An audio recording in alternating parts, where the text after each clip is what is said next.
Bonjour, nouvelle vidéo, la suite de l'ancienne vidéo qui a été postée il y a plus de 15 jours. Donc je vais détailler dans cette vidéo, mais beaucoup de choses qui ont été dites finalement dans l'ancienne. La régulation de la glycémie dans deux situations très différentes. La situation après un repas que l'on appelle post-prandial ou la régulation de la glycémie à jeun, c'est-à-dire entre 8, 10, 12 heures après avoir pris un repas. On avait terminé, je vais reprendre un peu la fin de l'ancienne vidéo, on avait terminé par le pancréas qui sécrète deux types d'hormones. Donc le pancréas, il y a une partie qui est exocrine, que l'on voit ici, une partie endocrine, c'est-à-dire qui sécrète des hormones. La partie qui sécrète des hormones est constituée d'îlots de Langerhans, et dans ces îlots de Langerhans, on a deux types de cellules. Des cellules alpha qui sécrètent le glucagon et des cellules bêta qui sécrètent l'insuline. Donc deux types d'hormones qui... je vais utiliser ça. Non, je sais ça que je voulais utiliser. Qui sécrètent donc des hormones. Ici, non, je ne peux pas le faire avec ça, c'est pas bien grave. Des cellules, on peut le faire ici, des cellules alpha qui sécrètent le glucagon, ici, et des cellules bêta, si je reprends le même code couleur, ce serait plutôt en jaune du coup, qui sécrètent de l'insuline. On avait terminé la vidéo avec des diapos comme celle-ci, que le pancréas, vous voyez ici, sécrète l'insuline et le glucagon, deux types d'hormones, qui vont indiquer au foie de stocker ou de libérer du glucose. Je rappelle que la régulation de la glycémie veut dire que l'on régule le taux de glucose dans le sang. Le paramètre, c'est le glucose sanguin, et soit on va faire baisser cette glycémie en prenant le glucose sanguin et en l'amenant au foie et d'autres cellules ou d'autres organes pour le stocker, ou alors il faut libérer du glucose dans le sang et c'est le foie qui va faire ça. Donc on avait également vu deux phénomènes que l'on va revoir. Après un repas riche en glucides, le glucose du sang va se retrouver dans le foie sous forme de glycogène, c'est de la glycogénogénèse. Alors qu'après un jeûne, il faut libérer du glucose dans le sang, il faut ramener du glucose dans le sang. Donc on va casser du glycogène, qui est la forme de stockage du glucose. C'est de la glycogénolyse. On détruit le glycogène, ça libère du glucose dans le sang. Tout ça est permis par deux hormones, l'insuline et le glucagon. Après un repas riche en glucides, le pancréas sécrète de l'insuline, l'hyperglycémie augmente. On verra que ce sont les cellules, on a vu que ce sont les cellules bêta des îlots de Langerhans. L'insuline, en se fixant sur des récepteurs que l'on retrouve au niveau des hépatocytes, myocytes, adipocytes, prélève le glucose sanguin et le fait rentrer le glucose dans ces cellules. Donc le glucose sanguin baisse en concentration, la glycémie baisse. Donc si l'insuline provoque une baisse de la glycémie, c'est une hormone hypoglycémiante. A l'inverse, après un jeûne, donc après une absence de 12 heures de prise de nourriture, la glycémie diminue, le sujet est en hypoglycémie, le pancréas sécrète du glucagon via les cellules alpha des îlots de Langerhans. Le glucagon entraîne la libération de glucose dans le sang à partir des cellules du foie, hépatocytes. Si le glucose est libéré dans le sang, la glycémie augmente, le glucagon est hyperglycémiant. Donc on avait vraiment débroussaillé fortement la suite de ce chapitre. Donc maintenant, on va voir quelles sont les expériences qui permettent d'étoffer un peu tout cela. Donc tout d'abord, la glycémie postprandiale. Donc c'est après un repas. Après un repas, qu'est-ce que l'on observe? On observe que la glycémie, elle augmente après chaque prise de repas. Donc lorsque vous mangez des glucides. Donc la glycémie augmente, c'est dû à la digestion des glucides. Absorption du glucose, ça veut dire passage du glucose dans le sang au niveau intestinal. Mais on voit que la glycémie redescend après avoir augmenté. Si ça redescend, que ça revient à la valeur initiale de 1 g par litre, c'est qu'il y a un mécanisme de régulation. Il y a quelque chose qui régule cette glycémie et qui baisse cette glycémie. Donc on a un mécanisme hypoglycémiant. Cette expérience est très importante. On fait absorber à un chien un repas riche en glucides. On dose. Je change de couleur, on dose. L'insuline, oh on voit rien, c'est pas une bonne idée ça. On va le faire en bleu. On dose l'insuline, le glucagon plasmatique et le glucose sanguin, c'est-à-dire la glycémie. Alors, ces courbes, qu'est-ce que l'on peut en dire? On est en phase postprandiale, après un repas. Il faut arriver à rédiger, c'est ce que l'on a vu en cours, j'observe que, j'en déduis que. Et non pas, voilà le résultat, et car. Quand vous avez un car dans votre phrase de raisonnement scientifique, vous êtes mal parti. Il vaut mieux, pour avoir un bon raisonnement scientifique, partir d'observation. J'observe que, et poursuivre par j'en déduis que, ou donc. Donc la conséquence des observations. Alors qu'est-ce qu'on observe? On observe qu'après un repas, le repas il est matérialisé ici en jaune, on observe 3 choses. La glycémie augmente, donc le taux de glucose dans le sang augmente. L'insulinémie en vert, c'est-à-dire l'insuline dans le sang, augmente. Donc le pancréas a sécrété de l'insuline, l'insuline est déversée dans le sang, comme n'importe quelle hormone. Et le glucagon, on voit que son taux diminue. Donc la glucagonémie, c'est le glucagon dans le sang, le taux de glucagon dans le sang diminue.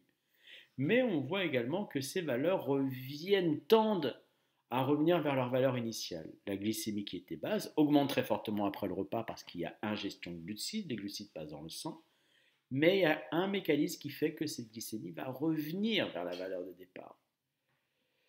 Il y a de grandes chances que ce soit dû à cette poussée d'insuline, cette insuline qui augmente en même temps que la glycémie, c'est certainement elle qui est responsable de la diminution de la glycémie.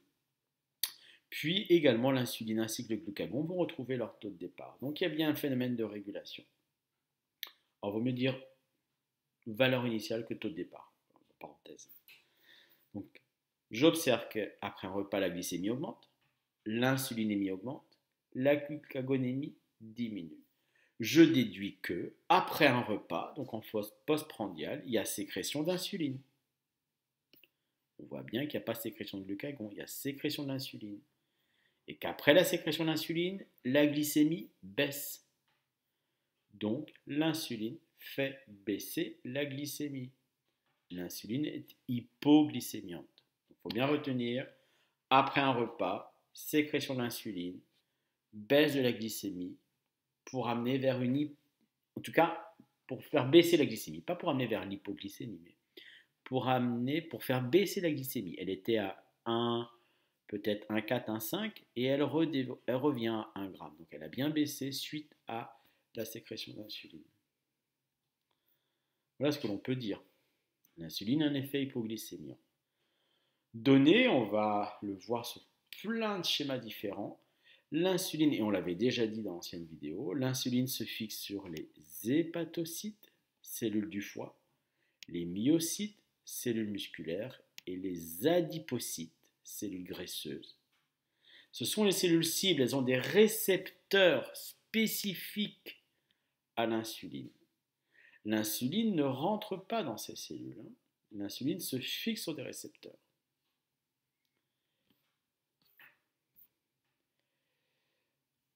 Autre expérience que l'on peut voir, on dose le glycogène hépatique, donc le glycogène dans le foie, d'un animal qui n'a plus de pancréas, et on injecte de l'insuline.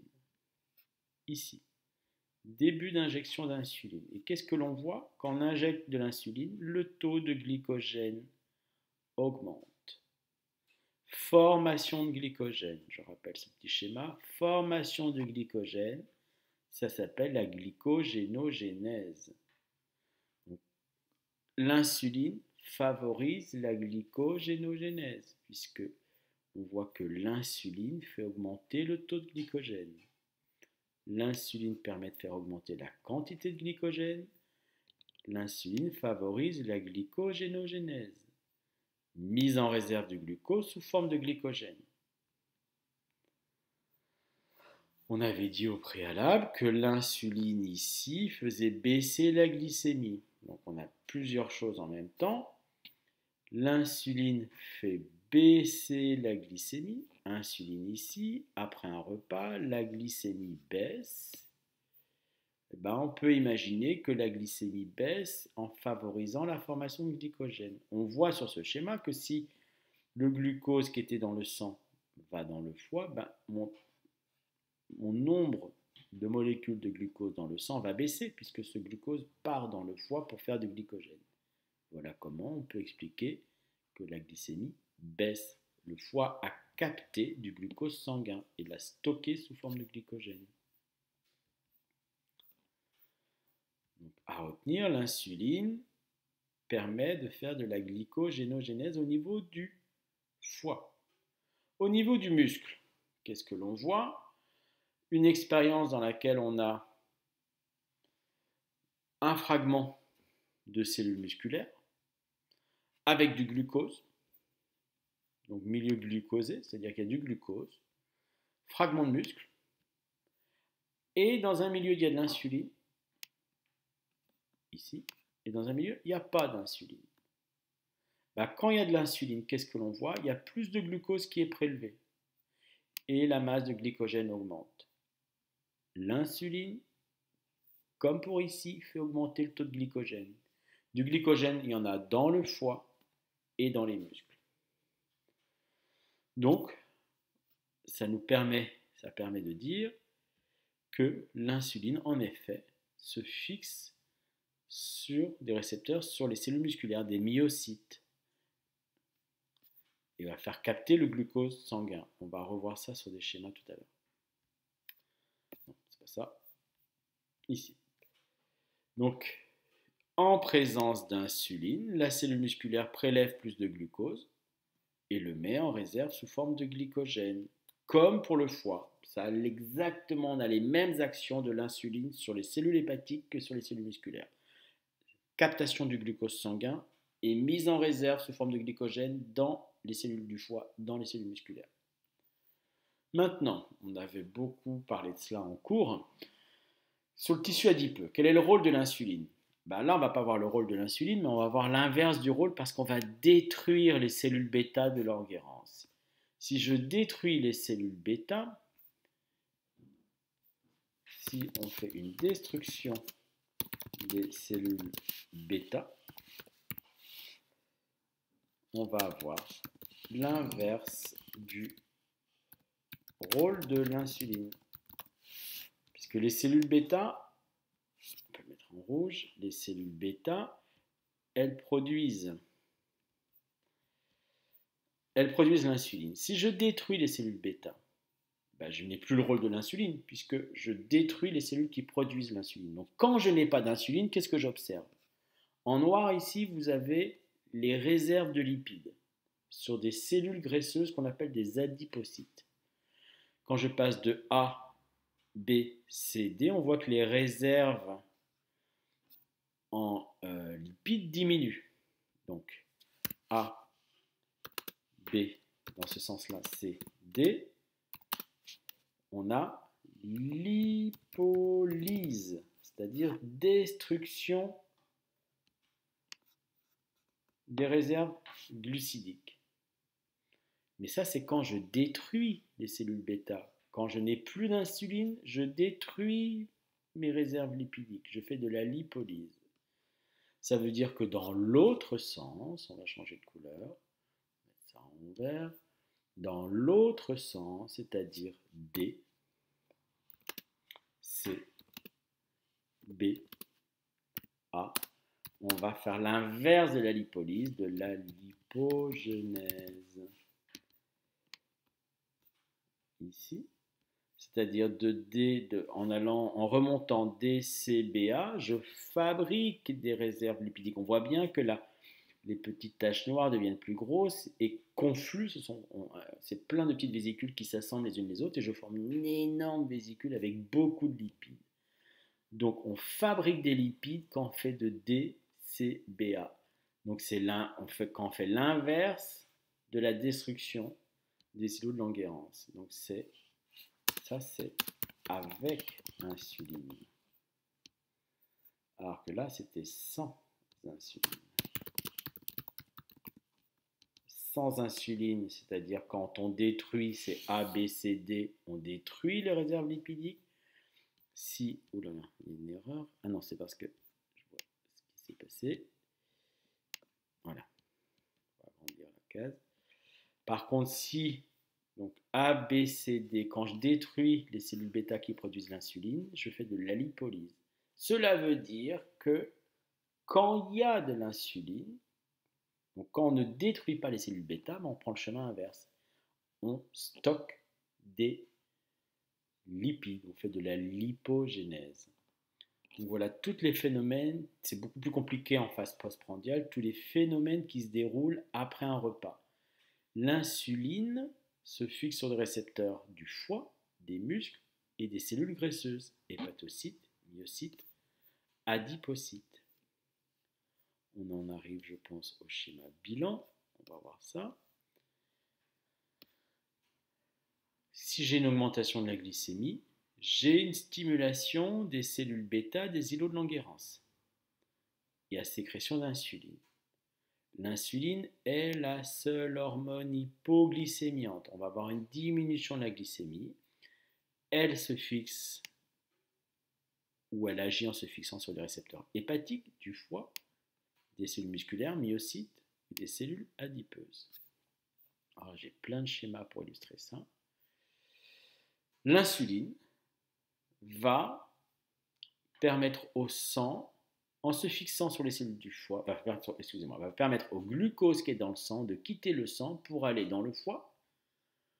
Le glucose est mis sous forme de glycogène, glycogénogénèse. Voilà pourquoi le taux de glycogène augmentait dans le foie. L'insuline permet au glucose de rentrer dans les cellules musculaires, donc le glucose également est stocké sous forme de glycogène, glycogénogénèse. On voyait dans l'expérience que le taux de glycogène dans le muscle augmentait. Puis, dans le tissu adipeux, on vient de voir, l'insuline favorise la lipogénèse. Alors là, c'est beaucoup plus compliqué.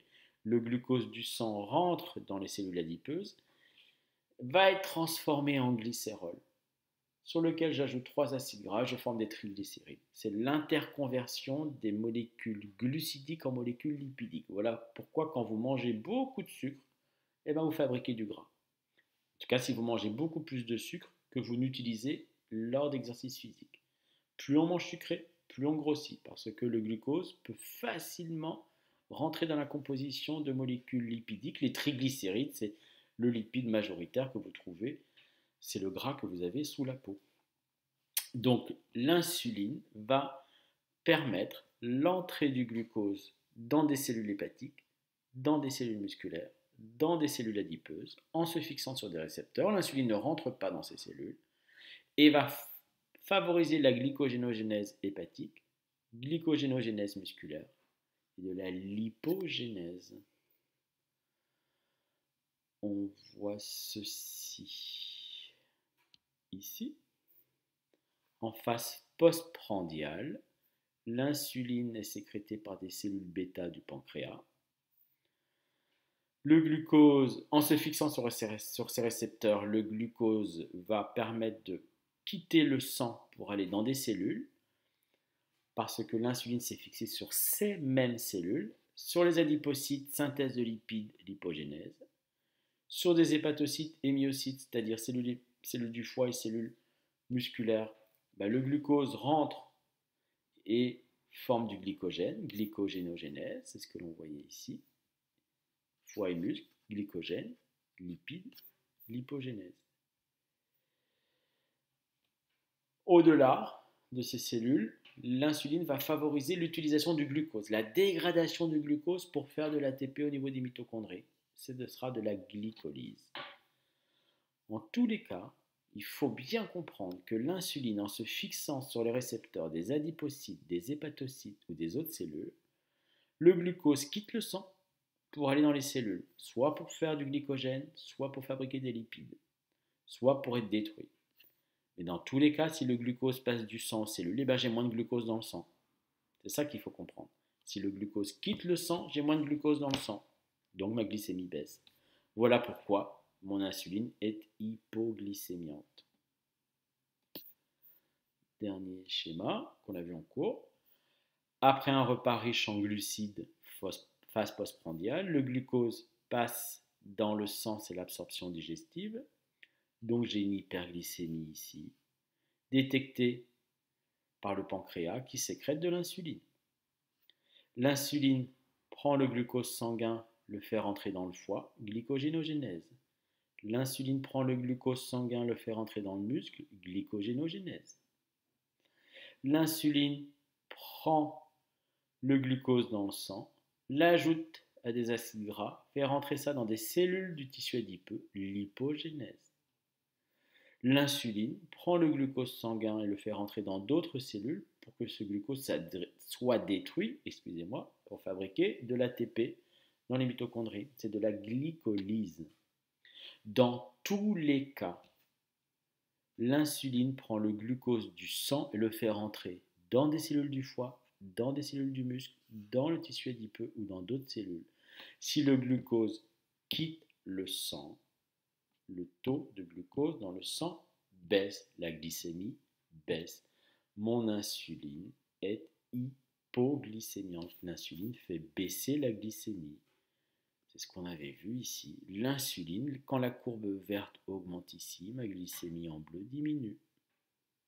L'insuline est bien hypoglycémiante. Elle est hypoglycémiante. On verra un schéma de synthèse en faisant rentrer le glucose dans le foie, le muscle et le tissu adipeux. Voilà, j'ai vu plein de façons de le dire, je pense que vous avez compris. L'insuline fait pénétrer le glucose dans plein de cellules, le glucose quitte le sang, on fabrique du glycogène, on fabrique des lipides ou on détruit le glucose. Maintenant, mais c'est beaucoup plus simple, après un long temps sans avoir mangé, donc une fois qu'on est à jeun, je ne vais pas reprendre les expériences là ou alors très rapidement, une fois quand quelqu'un est à jeun, il y a une sécrétion de glucagon, cellule alpha, et on voit que le taux de glucose augmente, donc la glycémie augmente, le glucagon est bien hyperglycémiant puisque le taux de glucose augmente. Et le taux de glycogène diminue ici. Le taux de glycogène diminue parce que j'ai glycogénolyse. À jeun, on a une glycogénolyse. Le glycogène du foie est cassé et libère du glucose dans le sang. Glycogénolyse. Voilà pourquoi mon taux de glucose dans le sang va augmenter. Donc je vais bien avoir une augmentation de la glycémie après libération du glucagon. Non, c'est pas ça que je voulais montrer, c'est ça. Après un jeûne, le glucagon est sécrété par les cellules alpha du pancréas.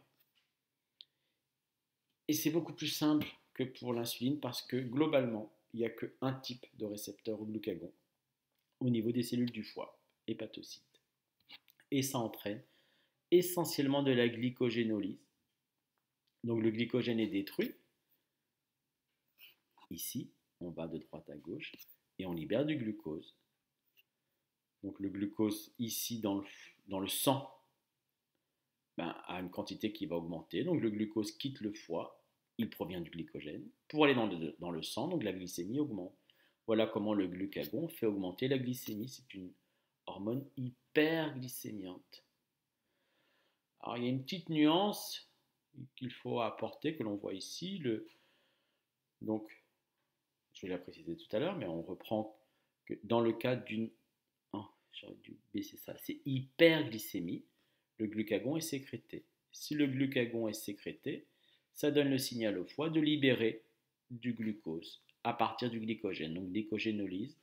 Donc le glucose est libéré dans le sang, la quantité augmente, hyperglycémie. Donc le résultat, il ne faut pas confondre la cause et le résultat, euh, dans le cas de... Ah mais non, c'est bien hypoglycémie, j'ai dit n'importe quoi tout à l'heure. C'est bien hypoglycémie. C'est dans le cas d'une hypoglycémie qu'on libère du glucagon par les cellules alpha. Et la conséquence du glucagon va faire augmenter le taux de glucose, donc hyperglycémie. Donc je me suis emmêlé les pinceaux, je reprends. Dans le cas d'une hypoglycémie, c'est bien être à jeun. Quand vous êtes à jeun, vous êtes en hypoglycémie. Le pancréas sécrète du glucagon. Le glucagon se fixe sur des récepteurs hépatiques, hydrolyse le glycogène, glycogénolyse, libère du glucose, mon taux de glucose augmente. Mais il y a une petite chose en plus, c'est que le foie peut fabriquer du glucose à partir d'éléments non glucidiques, comme des acides aminés, comme des molécules lipidiques. Et on dit néoglucogénèse. Néo pour nouveau, gluco pour glucose, génèse, fabrication. Fabrication nouvelle de glucose à partir de molécules non glucidiques. Schéma bilan, non, il y avait ça d'abord. Donc, lorsque le glucagon est sécrété, le glycogène est dégradé dans le foie, c'est uniquement dans le foie. Le glycogène est dégradé en glucose par glycogénolyse et à partir d'éléments non glucidiques comme des acides aminés, comme du glycérol qui est une molécule issue des triglycérides, on a une néoglucogénèse, nouvelle formation de glucose. Le glucose passe dans le sang. Donc la quantité de glucose augmente, le glucagon provoque bien une hyperglycémie. Et il n'y a que le foie qui libère du glucose dans le sang. Donc c'est beaucoup plus simple que la phase postprandiale où plusieurs organes stockent du glucose, ou en tout cas captent du glucose. Le seul organe qui libère du glucose, c'est le foie. Un schéma bilan ici, issu du manuel de Lagrave, qui résume les deux situations. Première situation qui est en rose ici, la plus complexe, lors d'une glycémie élevée, c'est-à-dire après un repas, ça stimule la libération de l'insuline par les cellules bêta des îlots Langerhans. L'insuline est libérée et l'insuline stimule plein de choses. L'absorption du glucose sanguin par des cellules qui vont faire de la glycolyse. Elle va stimuler la formation de glycogène, glycogénogénèse, soit au niveau du muscle, on voit bien glucose devient glycogène, soit au niveau du foie, en rouge ici, glucose devient glycogène, glycogénogénèse. Soit ça va stimuler la lipogénèse, c'est-à-dire que le glucose rentre dans le tissu adipeux, le glucose est converti en lipides. C'est ce que je vous disais, plus vous mangez des sucreries, plus vous grossissez. Dans tous les cas, l'insuline prend du glucose sanguin et le stocke dans le foie, les muscles, le tissu adipeux. Ça amène à une diminution de la concentration de glucose dans le sang, donc diminution de la glycémie. Voilà pourquoi l'insuline, si elle provoque une diminution de la glycémie, elle est hypoglycémiante. Deuxième situation, lorsque vous êtes éloigné d'un repas, la glycémie est faible, vous êtes à jeun. Si votre glycémie est faible, ça stimule la libération de glucagon. Il va falloir réaugmenter cette glycémie. Le glucagon sécrété par les cellules alpha, lui, va agir essentiellement sur le foie, avec une dégradation du glycogène. Donc le glycogène est cassé, glycogénolyse, que l'on voit ici. Ça libère du glucose dans le sang et j'ai une augmentation de la glycémie. Mon glucagon est une hormone hyperglycémiante. J'avais marqué ici un petit cadre. Insuline et glucagon ont des actions opposées. Ces deux hormones sont dites antagonistes.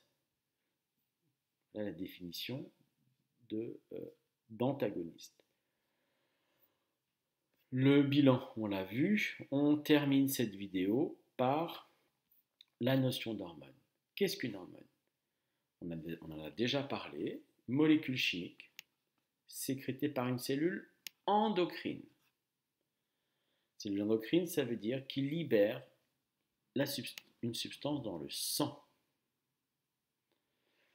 Cette cellule endocrine libère une hormone suite à une stimulation, soit une stimulation chimique, soit une stimulation nerveuse.